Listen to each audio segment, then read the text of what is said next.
Hello, അപ്പം ഇന്ന് നമുക്കൊരു അടിപൊളി ക്രാഫ്റ്റ് ചെയ്തെടുത്താലോ? അപ്പോൾ സമയം കളയണ്ട, വേഗം പോയി കാർഡ്ബോർഡോ പ്ലൈവുഡോ എന്തെങ്കിലും കട്ടിയുള്ള എടുക്കുക. എന്നിട്ട് അത് ഞാനിപ്പോൾ ഒരു സ്ക്വയർ ഷേപ്പിലാട്ടോ കട്ട് ചെയ്തെടുത്തിരിക്കുന്നത്. നിങ്ങൾക്ക് വേണമെന്നുണ്ടെങ്കിൽ റൗണ്ടോ ഏത് ഷേപ്പ് വേണമെങ്കിലും കൊടുക്കാം. ഞാനിപ്പോൾ എനിക്കൊരു എളുപ്പത്തിന് വേണ്ടിയിട്ട് ഞാൻ സ്ക്വയർ ഷേപ്പ് എടുത്തതേ ഉള്ളൂ. എന്നിട്ട് നമ്മുടെ നല്ല ചിരട്ട നോക്കിയെടുക്കുക.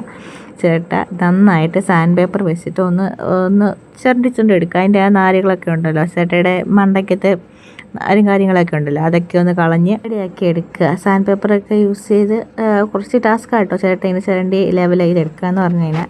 എന്നാലും നമുക്ക് ക്ഷമ വേണം കേട്ടോ മാക്സിമം.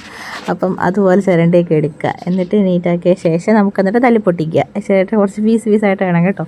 ഇതിന് സൈസും കാര്യങ്ങളൊന്നുമില്ല. ചെറിയ പീസും വലിയ പീസും ഒക്കെ ഉള്ളത് നല്ലതാണ്.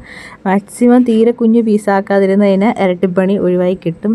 വലിയ പീസാണെന്നുണ്ടെങ്കിൽ പെട്ടെന്ന് പരിപാടി തീരുകയും ചെയ്യും. ചെറിയ പീസ് നമുക്ക് ലാസ്റ്റ് കണ്ണാടി വെച്ച് കഴിഞ്ഞതിന് ശേഷം കണ്ണാടിയുടെ ചിരട്ടയും കണ്ണാടിയും തമ്മിലുള്ള ചെറിയൊരു ഇതുണ്ട്, ഒരു ഗ്യാപ്പുണ്ട്, അത് ഫില്ല് ചെയ്യാനായിട്ട് നിങ്ങൾക്ക് ചെറിയ ചിരട്ടകൾ യൂസ് ചെയ്യാം കേട്ടോ. അപ്പം ഇതുപോലെ ഫുള്ളൊന്ന് ഒട്ടിച്ചെടുക്കുക. പിന്നെ ഒട്ടിച്ചെടുക്കാൻ വേണ്ടിയിട്ട് ഞാൻ ഗ്ലൂ ഗണ്ണിൻ്റെ ബാക്ക് സൈഡ് കൊടുത്തിരിക്കുന്നത്. എൻ്റെ ഗണ്ണും കാര്യങ്ങളൊന്നുമില്ല.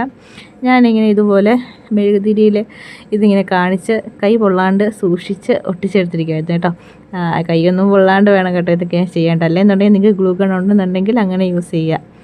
അപ്പം ഇതിങ്ങനെ ഒട്ടിച്ചെടുക്കുക.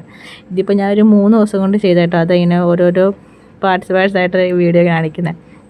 എന്നുവെച്ചാൽ ഇടയ്ക്ക് കുറച്ച് ഹെൽത്ത് ഇഷ്യൂസും കാര്യങ്ങളൊക്കെ വന്ന കാരണം അത് ഫുൾ അങ്ങ് ചെയ്ത് തീർക്കാൻ പറ്റിയില്ല. 3 ദിവസമൊക്കെ എടുത്ത് ചെയ്യാൻ കേട്ടോ. ഒറ്റയിരിപ്പിലാണെന്നുണ്ടെങ്കിൽ നല്ല ടാസ്ക്കാണ്.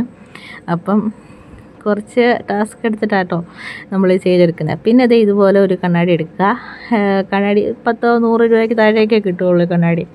അപ്പം അതെടുക്കുക. പിന്നെ ആ പച്ച പോലത്തെ ഫ്രെയിമൊക്കെ ഇല്ലേ, അത് ഫുൾ അതിൻ്റെ കണ്ണാടിയുടെ പുറകിലത്തെ കാർഡ്ബോർഡൊക്കെ മാറ്റി നമുക്ക് ആ ചില്ല് മാത്രമായിട്ട് മതി, സൂക്ഷിച്ച് വേണം കേട്ടോ. എന്നിട്ട് അത് കണ്ണാടി ഒട്ടിക്കാൻ വേണ്ടി നമ്മൾ എടുക്കുന്നത് ഫെവിക്കോളാണ്. നോർമൽ 10 രൂപയുടെ ഫെവിക്കോളാണ് കേട്ടോ. അതെടുത്തിട്ട് കണ്ണാടി അങ്ങ് ഒട്ടിച്ച് വെക്കുക. എന്നിട്ട് അതിൻ്റെ മുകളിൽ എന്തെങ്കിലും കണ്ണാടി പൊട്ടാത്ത എന്തെങ്കിലും വെയിറ്റോടെ കൊടുക്കുകയാണെന്നുണ്ടെങ്കിൽ അതിൽ ഒട്ടിയിരുന്നോളും കേട്ടോ. കണ്ണാടി ഒട്ടാൻ വേണ്ടിയിട്ട് നമ്മൾ ഒരു ദിവസം അങ്ങ് വിട്ടു കൊടുത്തേക്കുക. എന്നിട്ട് ഇതുപോലെ ഫുൾ അങ്ങ് ഒട്ടിക്കുക കേട്ടോ. ശരിക്കും ചിരട്ട ഒട്ടിച്ച് കഴിഞ്ഞപ്പോൾ തന്നെ നല്ലൊരു ഭംഗി തോന്നിയേ, വാർണിഷ് ചെയ്യുന്നതിന് മുമ്പ് തന്നെ. ഇത് ഇപ്പം 3ാമത്തെ ദിവസം ഫുള്ളും തീരാറായി, ഏകദേശം ഒട്ടിച്ച് തീരാറായി.